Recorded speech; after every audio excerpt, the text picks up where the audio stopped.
अस्सलाम वालेकुम जी। आज हम नेक्स्ट टॉपिक पढ़ेंगे इलास्टिक लिमिट यील्ड स्ट्रेंथ। इसमें बहुत सारे पॉइंट्स हम डिस्कस करेंगे। शॉर्ट क्वेश्चन में इसमें से काफ़ी बनते हैं और ये एज अ लॉन्ग भी बनाया जा सकता है। तो सबसे पहले तो देखें, ग्राफ ड्रा किया हुआ है स्ट्रेस और स्ट्रेन के दरमियान।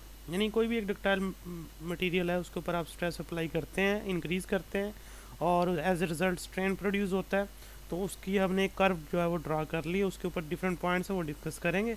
सबसे पहले देखें, कर्व जो है वो ओ से ए बिल्कुल जो है वो स्ट्रेस और स्ट्रेन, अगर आप स्ट्रेस बढ़ा रहे हैं स्ट्रेन भी बढ़ रही है, तो ये लाइन बिल्कुल स्ट्रेट आ रही है ओ से ए तक। और ये स्ट्रेट लाइन ये शो कर रही है, ये प्रोपोर्शनैलिटी जो है स्ट्रेस और स्ट्रेन के दरमियान यहाँ तक वो वैलिड है।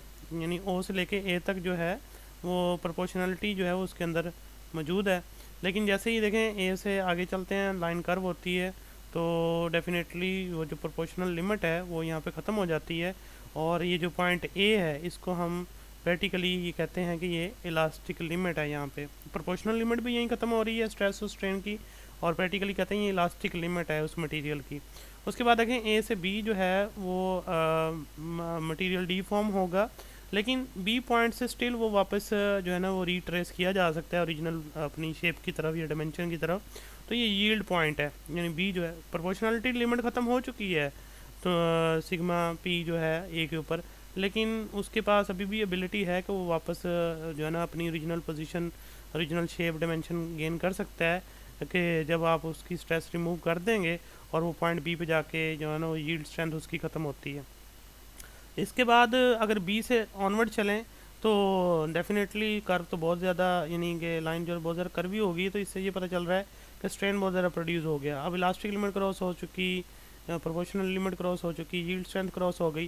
डेफिनेटली अब बी से सी आगे जो आप स्ट्रेस अप्लाई करेंगे, तो वो मटेरियल के अंदर जो चेंज लेके आएगा वो परमानेंट चेंज होगा, टेम्परेरी नहीं होगा। जैसे यहाँ पे था कि ए तक आप लेके आए थे, तो डेफिनेटली आप स्ट्रेस रिमूव करते बॉडी वापस ओरिजिनल शेप या डायमेंशन गेन कर सकती है। लेकिन जैसे बी से क्रॉस कर लेंगे, तो बी से सी जो है जो भी स्ट्रेस अप्लाई करेंगे वो मटेरियल के अंदर परमानेंट चेंज लाना शुरू करेगी, तो उसे प्लास्टिसिटी बोलते हैं। तो उसके बाद फिर सी से ऑनवर्ड चलें, सी जो है वो पॉइंट बताता है कि एक मटेरियल मैक्सिमम कितनी स्ट्रेस को अफोर्ड कर सकता है विद स्टैंड, यानी टूटे बगैर वो कितनी स्ट्रेस को अफोर्ड कर लेगा। ये सी पॉइंट पे जो सिग्मा एफ है, सिग्मा एम है, वो बताता है आपको। उसके बाद सी से ऑनवर्ड चलें, तो जो स्ट्रेस अप्लाई करेंगे सी के बाद, तो डेफिनेटली वो जो स्ट्रेस है वो मटेरियल को ब्रेक डाउन करना शुरू करेगी, और डी पॉइंट पे जाकर मटेरियल ब्रेक डाउन हो जाएगा, और जो स्ट्रेस तब होगी उसे सिग्मा एफ फ्रैक्चर स्ट्रेस के नाम से जाना जाता है। देखें, अब यहाँ पहले बताया हुआ है, consider stress strain curve of ductile material, stress increases linearly with the strain till to reach the point A called proportional limit. A तक जाएंगे, प्रोपोर्शनल लिमिट होगी। It is define as the greatest stress that a material can have without losing straight line proportionality between stress and strain. तो ये maximum stress है जो एक material जो है वो अफोर्ड कर सकता है अपनी प्रोपोर्शनलिटी लिमिट को लॉस किए बगैर। Practically, for practical purpose this limit is regarded as elastic limit sigma ई।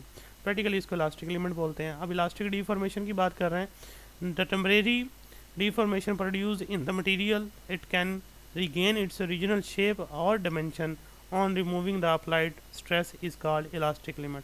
जब आप इलास्टिक लिमिट के अंदर अंदर अगर आप स्ट्रेस रिमूव कर देते हैं, तो डेफिनेटली वो मटेरियल अपनी ओरिजिनल शेप और डायमेंशन जो है वो गेन कर लेगा। तो ये जो चीज़ है इसे इलास्टिक डिफॉर्मेशन कहते हैं, यानी टेम्परेरी चेंज आता है। उसके बाद प्लास्टिसिटी की बात है, तो जब when stress is increase beyond the yield stress or elastic limit of the material, the specimen changes permanently and does not recover its original shape or dimension after the removal of stress is called plasticity। जब आप stress जो है वो yield strength से बढ़ा देते हैं, तो मटेरियल जो होगा वो परमानेंटली चेंज होना शुरू होगा, और वो अपनी ओरिजिनल शेप या डायमेंशन रिकवर नहीं कर पाएगा आफ्टर रिमूवल द स्ट्रेस। तो उसे हम नाम देंगे ये प्लास्टिसिटी है, परमानेंट चेंज है। उसके बाद नेक्स्ट सी पॉइंट का बात थी, अल्टीमेट टेंसाइल स्ट्रेस, जो कि ये सी पॉइंट डिनोट कर रहा था, यानी मैक्सिमम स्ट्रेस जो एक मटेरियल अफोर्ड कर सकता है विद स्टैंड। तो देखें, maximum stress that material can withstand is called ultimate tensile stress. इसका क्वेश्चन आता है what you mean by UTS, तो ये शॉर्ट क्वेश्चन में पूछा जा सकता है। It is represented by the point C after which the material start to break. इसके बाद जब स्ट्रेस बढ़ाएंगे तो मटेरियल ब्रेक डाउन होना शुरू होगा, उसे हम नाम देते हैं फ्रैक्चर स्ट्रेस का। तो stress at which material breaks is called fracture stress in graph at point D material breaks it is noted by sigma F. तो पॉइंट डी से डिनोट किया गया ग्राफ के ऊपर। उसके बाद ये दो टाइप्स हैं, ये शॉर्ट क्वेश्चन में पूछी जाती है, इनका डिफरेंशिएट पूछा जाता है कि differentiate between ductile substance and brittle substance. तो डक्टाइल सब्सटेंस वो होते हैं जो इलास्टिक डिफॉर्मेशन शो करते हैं और फिर ब्रेक होते हैं, जैसे अभी आपने देखा पहले इलास्टिक लिमिट क्रॉस हुई, उसके बाद यील्ड स्ट्रेंथ, उसके बाद फिर यूटीएस आई, उसके बाद फिर फ्रैक्चर स्ट्रेस आया। तो ये सारी प्लास्टिक डिफॉर्मेशन शो करने के बाद ब्रेक हुए। तो ऐसे मटेरियल क्या कहलाते हैं? डक्टाइल सब्सटेंस कहलाते हैं, जिसमें कॉपर, रफ आयरन, ये लेड, ये चीज़ें जो हैं वो डक्टाइल सब्सटेंस है। जबकि ब्रिटल सब्सटेंस वो हैं वो जस्ट जैसे ही इलास्टिक लिमिट क्रॉस हो तो वो ब्रेक हो जाएं, उन्हें हम नाम देते हैं ब्रिटल सब्सटेंस, जिसमें ग्लास, हाई कार्बन स्टील, ये ब्रिटल सब्सटेंस है। तो देखें इनकी definition, the substance which undergoes plastic deformation until it breaks it is known as ductile substance. For example, lead, copper or rough iron are the ductile. तो brittle substance में the substance which breaks just after the elastic limit is called brittle substance. For example, glass, high carbon steel are brittle. तो ये short question में पूछे जा सकते हैं, differentiate इनको करने को कहा जाता है। नेक्स्ट फिर इंशाल्लाह हम स्ट्रेन एनर्जी के बारे में पढ़ेंगे, यानी जब हम स्ट्रेस अप्लाई करते हैं किसी बॉडी के ऊपर, उसमें स्ट्रेन आता है, मालिक्यूल जो हैं उसके या पार्टिकल्स जो हैं वो अपनी इक्विलिब्रियम पोजीशन छोड़ देते हैं, थोड़ा डिस्प्लेसमेंट शो करते हैं, तो उनकी वजह से एनर्जी स्टोर हो जाती है, उसे हम पोटेंशियल एनर्जी का नाम देते हैं, इलास्टिक पोटेंशियल एनर्जी का।